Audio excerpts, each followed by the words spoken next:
en la falta de coordinación de los diferentes representantes del régimen, ¿no? Por primera vez no se les ve coordinados y no se ve que están siguiendo una misma línea. Yo sí creo que incluso creo el presidente Mulino de Panamá ha sido abierto en cuanto a la oferta de ofrecerle Panamá a Maduro para que como un tercer país, ¿no? Como un país de escala hasta pues simplemente para que salga de Venezuela, pero el problema realmente no se resolvería con Maduro nada más, ¿no? Y eso es lo que hay que entender. Por supuesto sería una pieza clave. Yo creo que mientras se está negociando directamente con Maduro, ya hay como una especie de, digamos, de desarme del entorno de Maduro, ¿no? Hay mucha inestabilidad a su alrededor, hay gente que ya quiere salir, es decir, que se quiere ir del gobierno y que quiere entregar, y la presión está por el lado de los militares que representan a Diosdado Cabello, por decirlo de alguna manera, o a esa ala, ¿no?, del gobierno, que es el ala militar. Yo creo que el proceso de negociación para Maduro es, yo creo que una luz al final del túnel, en el camino, porque Maduro está absolutamente, digamos, atado en este momento. No va a poder gobernar con la situación que tiene. Yo creo que, y dicho sea de paso, la jugada de María Corina Machado, que fue una jugada tecnológica más que política, fue una jugada tecnológica, fue simplemente un tiro de gracia para el régimen de Nicolás Maduro. Doña Patricia, el hijo del general Baduel ha dicho que el autor del fraude es Padrino, es decir, la máxima figura en el estamento militar. ¿Cómo se puede manejar o avanzar en una solución negociada con Nicolás Maduro cuando éste a su vez sería prisionero de los militares? Sí, exactamente. Digamos que no es que es el autor del fraude, ¿no? Es el que ha protegido el fraude, es el que lo respalda militarmente, porque la autoría está en el Consejo Nacional Electoral, que además, déjame decirte, ha sido una autoría burda, porque en anteriores oportunidades también ha habido fraude, pero ellos se han ocupado de que las pruebas no queden expuestas como en esta oportunidad ocurrió. Eso es lo que diferencia este proceso de los anteriores. Padrino definitivamente es una figura clave en este momento, y yo te digo que aunque él Padrino se ha mostrado absolutamente frente a la opción de reconocerle el triunfo al Mundo González, en cualquier momento eso podría cambiar. Yo considero que la negociación debería ser más con Padrino que con Maduro, definitivamente. El piso y la estabilidad a ese régimen se lo está dando todavía es Padrino con los militares, ¿no? Y en esto Padrino ha demostrado que sí tiene un liderazgo dentro de la Fuerza Armada. Pero hay otros entes en Venezuela, sí, porque sabemos que esto es un consorcio internacional. Esto no es un problema que está aislado en un punto de la región. Maduro y lo que ha pasado en Venezuela es parte de un consorcio que viene, yo siempre digo, que viene de Cuba, viene de Rusia. Y ahí están también los rusos, que también saben que hay un punto en el que ya tienen que soltar, ¿no? Por su propio bien, porque tampoco se van a inmolar con Maduro. La situación está, yo creo que en este es un momento en que la palabra negociación es la que priva. Yo no sé si hay negociaciones con Padrino López, no lo sé. Decir que las hay sería irresponsable de mi parte, porque no tengo ninguna información, pero creo que hacia allá debería ser el objetivo. Y bueno, yo he sido una periodista bien controversial, en el sentido de que siempre he dicho que no hay que perdonar, que hay que hacer justicia, pero en este momento yo creo que hay que indultar, por decirlo de alguna manera, los pecados de Padrino con tal de que suelte. Señora Poleo, ¿cuánta influencia cree que pueden tener los presidentes Petro, Lula y López Obrador en estos procesos precisamente de negociación con el gobierno de Nicolás Maduro? Yo creo que Lula sobre todo. Creo que Lula está siendo fundamental. Los otros, el presidente de Colombia y el presidente de México, están pues como a la sombra, pero apoyando lo que Lula haga. De hecho, por eso Estados Unidos dejó descansar la negociación en ellos tres. Es por la fuerza que tiene Lula en todos los sentidos, ¿no? Incluso una fuerza, un peso moral en esto del socialismo del siglo XXI, en el Grupo de Puebla. Lula es un peso muy importante, y el hecho de que Lula hasta este momento no haya cedido un centímetro en el sentido de darle la razón o de darle el triunfo a Maduro, yo creo que es sumamente importante. Todo está haciendo presión y todo está sumando. Y yo comparo este proceso con el que se vivió en la propia Venezuela en la dictadura de Pérez Jiménez, también con lo que se vivió en Perú con Fujimori, que cometió un fraude, pero al final tuvo que salir, ¿no? Y no tiene que ser un proceso de una semana, de 10 días, yo creo que puede ser un proceso de meses, pero se ha demostrado que hay estrategia del lado de la oposición. Repito que esto es lo que cambia las cosas y lo que diferencia este proceso de los anteriores. Por eso es que cuando se habla de que hay como frustración, pesimismo del lado opositor, es que también lo hay del lado del régimen. O sea, Maduro sabe que no las tiene todas consigo y va a llegar un momento en que va a tener que ceder, pero si la presión se mantiene, que yo sí creo que en esta oportunidad se va a mantener. Los países de la región, estamos hablando de Colombia, Brasil, México, Estados Unidos, tienen mucho que perder con un alud migratorio que venga después de que ya se diga, pues Maduro se queda en el poder, ¿no? Ahora, más o menos de cuántas personas estaríamos hablando para que sean incluidas en un eventual acuerdo, porque uno piensa, listo, Maduro por un lado, Padrino también, pero también ahí toca empezar a pensar en Diosdado, toca pensar en Tarek El Aissami, toca esta constelación de personajes que de una u otra forma quedan con deudas con la justicia a nivel internacional, es muy grande. ¿De cuántos estaríamos hablando? Es muy grande y son muchos crímenes. Déjame decirte, yo hoy, por ejemplo, voy a tener una entrevista con un especialista en crímenes de lesa humanidad, y a Maduro se le está sumando un crimen adicional ahora que se llama, de eso te lo voy a adelantar porque lo tengo en mi programa esta noche, se llama agresión consentida. Es decir, él ha permitido que entren cubanos y rusos a agredir a la población, y eso es un crimen de lesa humanidad. Es decir, si Maduro continúa, cada día que pase va a ser peor para él. Pero lo que tú estás diciendo es absolutamente cierto. Son muchos crímenes y muchas personas que han cometido esos crímenes.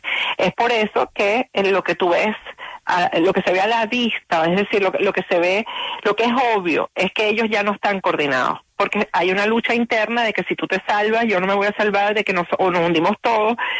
Hay un pleito interno de qué hacer en este momento, y obviamente Diosdado no se va a entregar, porque Diosdado se sabe que es uno de los imperdonables. Todo el aparato de narcotráfico en Venezuela lo ha montado Diosdado Cabello con sus militares. Y él sabe que no lo van a perdonar.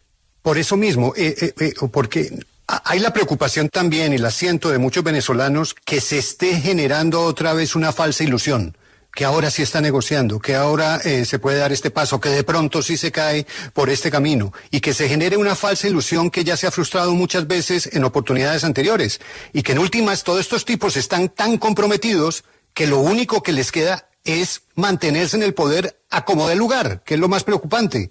Y cuando ya se ve que se les acabó la dinámica del país dividido, y que perdieron donde nunca perdían y en los sectores que nunca perdían, pues lo que les queda es un régimen puro y duro de represión, porque no se van a poder salvar.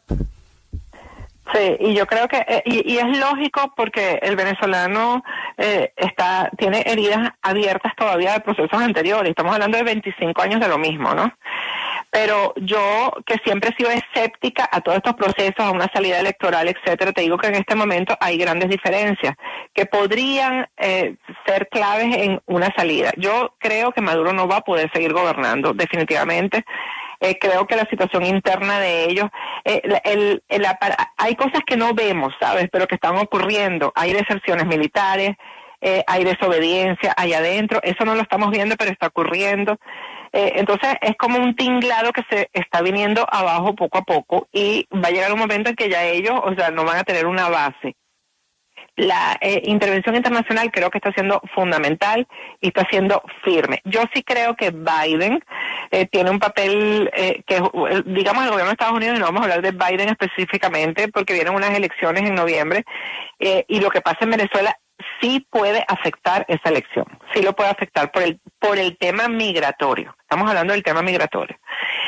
Y creo que en esta oportunidad ya el régimen está sumamente débil, ya el ciudadano ya no tiene miedo, que es otra cosa que el gobierno, el régimen de Nicolás Maduro está haciendo todos los días.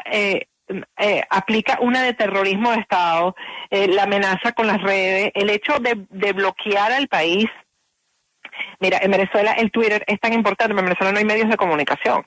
En Venezuela la gente pide una medicina a través de Twitter. Cuando hay una desgracia natural que las hay con mucha frecuencia, por ejemplo en el estado Sucre, que hay sismos, hay vaguadas, etcétera. Todo esto se comunica a través del Twitter. Es decir, bloquear el Twitter en Venezuela es un tema, trae hasta un tema de seguridad nacional. Parece mentira. Ellos están acorralando al país, acorralando al ciudadano que ya no tiene miedo, porque todo lo que hacen y el ciudadano sigue hacia adelante, y ocurrió en la campaña. La campaña fue totalmente intimidatoria. Y por eso era que había gente que decía, ¿cómo es posible que María Corina o Edmundo González no se retire cuando le tienen presos al comando de campaña, etcétera? Y ya sabemos por qué no se retiraban, porque tenían una jugada maestra para el final, para rematar. Yo sí veo diferencia, aunque no quiero apostar, porque nunca lo hago y como periodista no lo puedo hacer, no puedo apostar a que esto va a ser definitivo, pero ya yo creo que el régimen está herido de muerte y le va a ser muy difícil levantarse y gobernar en estas circunstancias, sobre todo por la presión que tiene a nivel internacional. Aliados que han sido tradicionales, no de Maduro, de Chávez, desde Chávez ya se le han volteado y le han dicho, ya basta, hasta que llegaste. Patricia, mire, yo la conozco a usted hace muchos años y usted es una muy fina investigadora y sabe mucha vaina. Usted acaba de decir algo que sigue siendo un misterio para quienes desde afuera no entendemos cómo lo pudo hacer María Corina. Esa jugada maestra fue prácticamente montar un Consejo Nacional Electoral paralelo, una registraduría paralela que le permitió confirmar la verdad de la votación. En un país con las restricciones que tiene la oposición, con los problemas de movilidad, de seguridad, de libertad de María Corina y su equipo, ¿cómo lograron montar esa operación?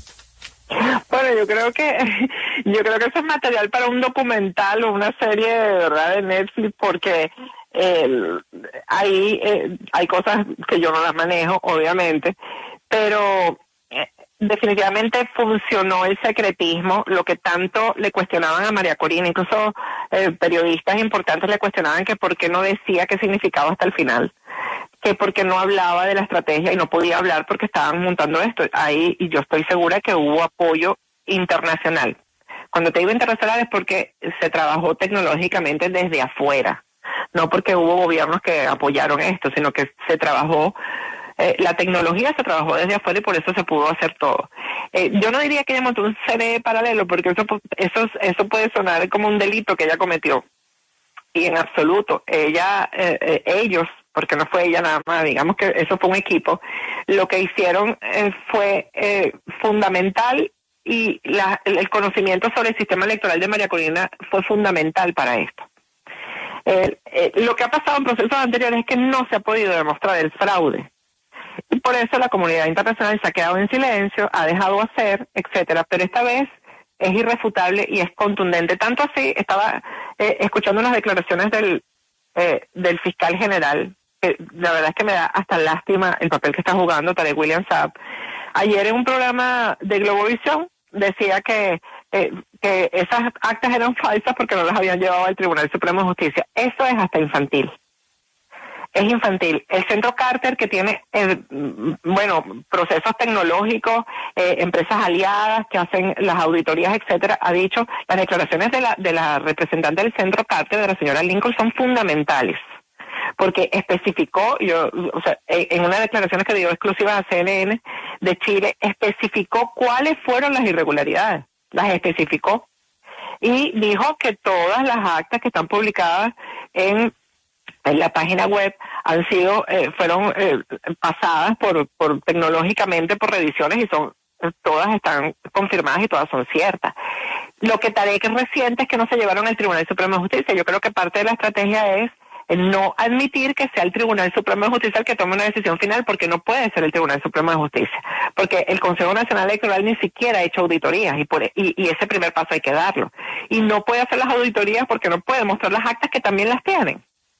Entonces tienen el juego totalmente trancado. Creo que la protesta mundial a la que ha llamado María Corina Machado también es muy importante, que es el sábado que viene, porque es mostrando las actas. Eso es para el régimen el coco en esta oportunidad son las actas. No han podido rebatirlas, ni siquiera han podido presentar unas actas falsas porque tecnológicamente no se puede hacer.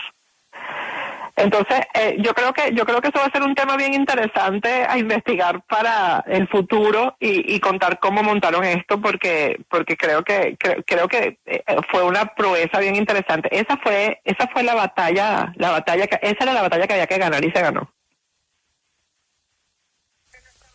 Sí, doña Patricia, ¿qué tan conveniente ve usted en este momento, después de tanta represión, de tantas detenciones, de tantos problemas, la manifestación que se está anunciando para el 16? Bueno, es que yo creo que la manifestación, ¿sabes que me parece confuso el mensaje de María Corina Machado en el sentido yo entendí que la manifestación debe ser en el exterior, los venezolanos que estamos afuera y quienes nos acompañan, pues no tenemos que ser venezolanos nada más. Creo que ese es el llamado que ella está haciendo, es a que se haga concentraciones afuera del país, no allá adentro. Eso fue lo que yo entendí, pero el mensaje, la verdad, me pareció confuso y creo que es confuso a propósito. Simplemente dejándole a la gente que está en Venezuela la potestad de hacerlo o no hacerlo. Pero creo que el mensaje que nos está mandando María Corina, y yo incluso lo dije en uno de mis programas, en una reflexión que hice, que los que estamos afuera somos los que tenemos que hacer las cosas, los que tenemos que informar, porque los que están allá adentro están corriendo muchísimo peligro. Que por cierto, estas detenciones que hay de líderes de partidos políticos que son tan emblemáticos, ¿no? Y que han sido gobernadores, alcaldes, todo eso obedece a que el régimen también tiene un plan B, que es motivar a este tipo de dirigentes políticos de diferentes partidos de oposición a unas elecciones regionales, y eso es otro de los planes que tienen, llamar a unas elecciones generales que excluyan la elección presidencial, para que a María Corina Machado y a Edmundo González se le volteen estos dirigentes y digan, no, mira, yo voy a participar como alcalde, voy a participar como gobernador. La información que tengo es que eso es lo que se está negociando con ellos en la cárcel. Estamos hablando de William Dávila, que fue gobernador del estado Mérida, de Escarano, que fue alcalde en el estado Aragua. La detención de dirigentes políticos importantes se debe a esto. Sí. A negociar con ellos, que ya lo han hecho en oportunidades anteriores. En otras crisis salen de la crisis, llaman a unas elecciones y quienes estuvieron presos se lanzan como candidatos. Lo hizo John Goycochea, por ejemplo, lo hizo Daniel Ceballos, que ahora ha sido candidato presidencial también, y eran dirigentes importantísimos de la oposición. Sí, la convocatoria tiene la bandera de Venezuela y dice, ganó Venezuela, gloria al bravo pueblo, gran protesta por la verdad, nos movemos en Venezuela y el mundo, sábado 17 de agosto. Atentos sí, al mensaje. Sí, ese es el flyer, pues, o sea, la convocatoria que está publicada, pero las palabras de ella fueron ambiguas. O sea, las palabras de ella fueron ambiguas en el sentido de no convocar en Venezuela, o sea, directamente, sino venezolanos en el mundo. Pues bueno, Venezuela también pertenece al mundo, pero ella no fue directa convocando a la gente en Venezuela. Creo que lo está dejando a potestad del ciudadano, pero yo estoy segura que también la gente va a salir en Venezuela, estoy segura de eso. Doña Patricia, le voy a cambiar el tema por un tema que tiene que ver con Colombia. Ajá. Y es un gran asesor político que en este momento, pues me imagino que está en la misma causa de Venezuela, pero que fue fundamental en la elección y en el proyecto Bukele, Lexter Toledo. ¿Usted qué nos puede contar de Lexter Toledo?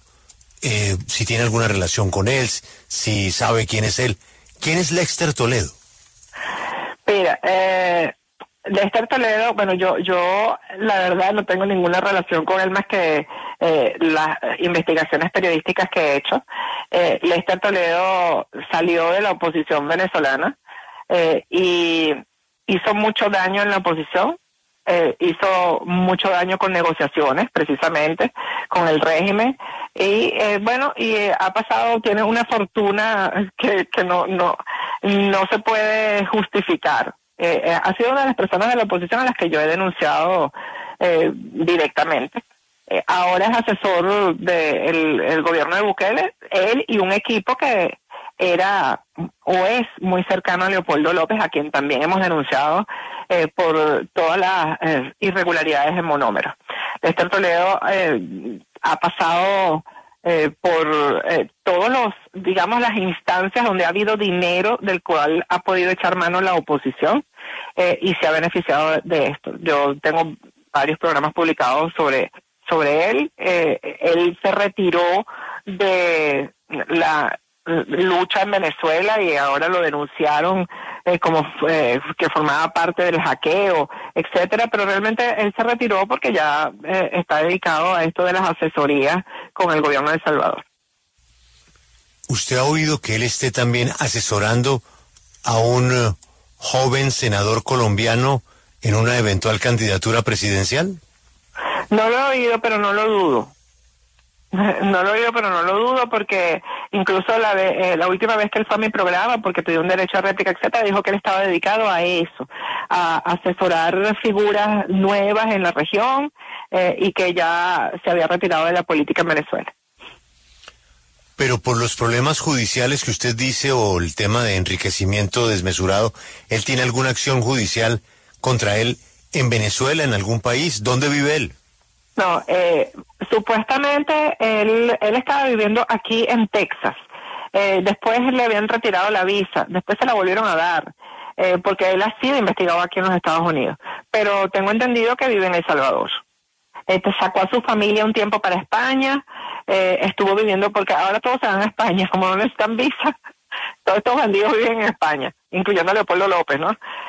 Pero creo que la familia de él, la esposa, hijos, viven aquí en Texas, pero él está todo el tiempo viajando. Doña Patricia, se le salió una palabrita. Para usted, el señor Toledo y el señor Leopoldo López, ¿son bandidos? Bueno, definitivamente. Leopoldo López hizo un saqueo en monómeros y ustedes en Colombia deben saber mejor que yo lo que pasó en monómeros, y eso fue Leopoldo López. O sea, la forma, mira, es que es lo que yo tengo 19 años en el exilio y un día que no trabajo es un día que pierdo dinero, y tú ves a estos personajes que nunca en su vida han trabajado, que tienen un nivel de vida en el exilio que nadie puede justificar, y después del paso de ellos por el gobierno interino quedaron tranquilos para vivir sin trabajar toda su vida. Lo que hicieron en monómeros no tiene nombre, lo que hicieron en Citgo, el dinero de la ayuda humanitaria con la que se quedaron, aquí en Estados Unidos, en silencio, déjame decirte, hay un gran malestar por la cantidad de dinero que se les dio y que ellos no de los cuales ellos no han presentado cuentas. Dinero que nunca llegó a Venezuela, dinero del cual no se benefició el pueblo venezolano, que estaba incluso en esos momentos pasando por una crisis hasta de medicinas, alimentos, que no la hay tan fuerte ahora, pero que en ese momento estaba bastante profunda. Bueno, ellos no han presentado cuentas. El propio presidente interino Juan Guaidó se negó a presentar cuentas del dinero que ha manejado y se niega a presentar cuentas. Entonces él me amenazó con una demanda y yo le dije, le dije a los abogados perfectos, si él quiere un derecho a réplica, que venga, que yo le voy a hacer unas preguntas para que me las responda, y nunca quiso dar el derecho a réplica. Porque ellos no quieren presentar cuentas del dinero que manejaron, no lo reconocen. Y Lester Toledo ha formado parte del círculo cercano de Leopoldo López y de Juan Guaidó siempre.